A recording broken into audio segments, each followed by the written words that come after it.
Senhor esteja convosco. Ele está no meio de nós. Proclamação do Evangelho de Jesus Cristo segundo Lucas. Glória a vós, Senhor. Naquele tempo, enquanto Jesus e seus discípulos caminhavam, alguém na estrada disse a Jesus: Eu te seguirei para onde quer que fores. Jesus lhe respondeu: As raposas têm tocas e os pássaros têm ninhos, mas o Filho do Homem não tem onde repousar a cabeça. Jesus disse a outro: Segue-me. Este respondeu: Deixa-me primeiro ir enterrar o meu pai.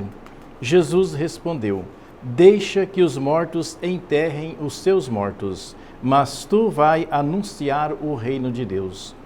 Um outro ainda lhe disse: Eu te seguirei, Senhor, mas deixa-me primeiro despedir-me dos meus familiares. Jesus, porém, respondeu-lhe: Quem põe a mão no arado e olha para trás não está apto para o reino de Deus. Palavra da salvação. Glória a vós, Senhor. Caríssimos irmãos e irmãs, estamos celebrando esta Eucaristia e hoje estou aqui em nome da paróquia São Judas Tadeu, onde nós queremos pedir a intercessão desse grande apóstolo por todos nós e também por toda a Igreja. Estamos no finalzinho do mês de setembro e aqui no Brasil o mês de setembro é dedicado à Bíblia. Aquele canto que se tornou quase como que um hino da Sagrada Escritura, cantado de norte a sul desse país. Toda a Bíblia é comunicação. Então a Igreja escolheu o mês de setembro para homenagear um grande santo, São Jerônimo, aquele que fez a tradução de toda a Sagrada Escritura para a língua do povo na época que era o latim. E com esta intenção, a Igreja conseguiu dar muitos passos aqui no Brasil, porque o objetivo é fazer com que o povo católico tenha a Bíblia em mãos, a Bíblia em casa, né? E quantos passos nós já conseguimos dar graças a esta motivação do mês de setembro. A palavra de Deus está sempre presente em nossa vida, presente está na Sagrada Liturgia. Desde o começo, nós já temos notícias desta presença da palavra do Senhor. E assim que nós acabamos de ouvir esta liturgia da palavra, a primeira leitura do Antigo Testamento, né? E nos apresenta aqui a pessoa de Jó, um homem justo, um homem bom, porém que enfrentava muitas dificuldades. E no começo, ele não entendia toda essa realidade. Tanto é que ele vai amaldiçoar Deus, ele vai amaldiçoar o ventre de sua mãe, o dia em que nasceu e assim por diante.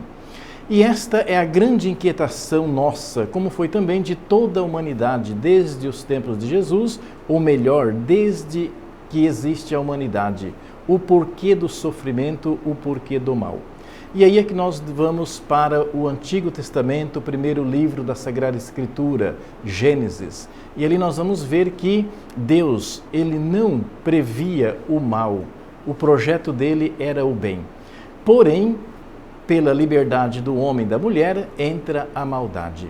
E aí nós vamos olhar para o Novo Testamento, para a pessoa de Jesus. Ele veio para derrotar o mal.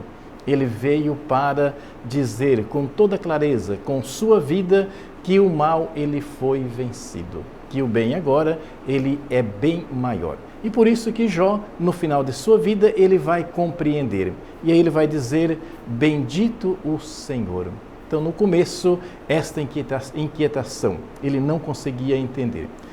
Muitas vezes também nós fazemos esta mesma experiência do sofrimento em nossa vida.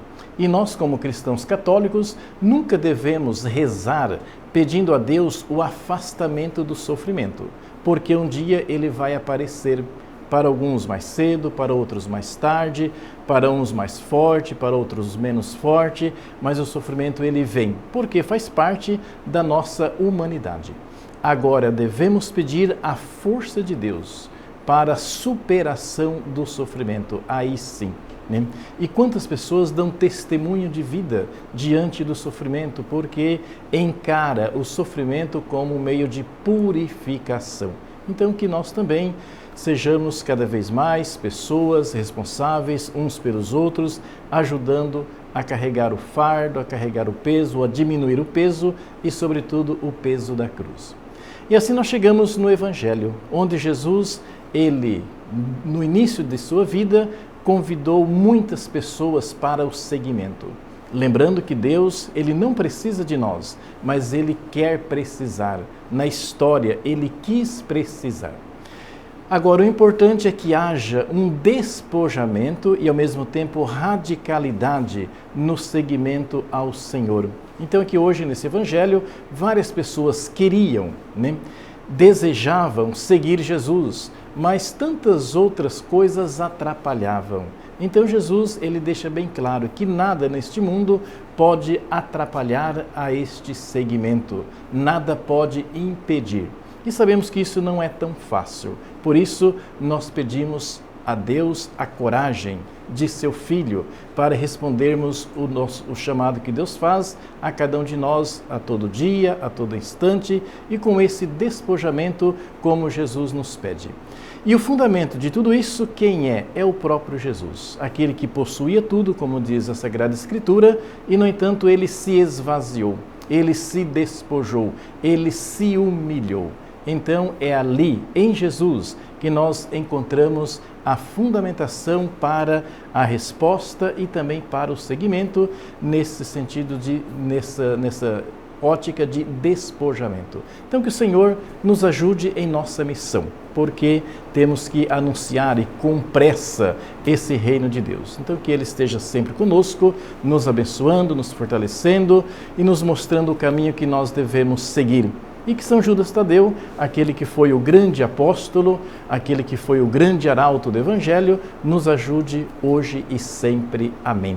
Louvado seja nosso Senhor Jesus Cristo. Para sempre seja louvado.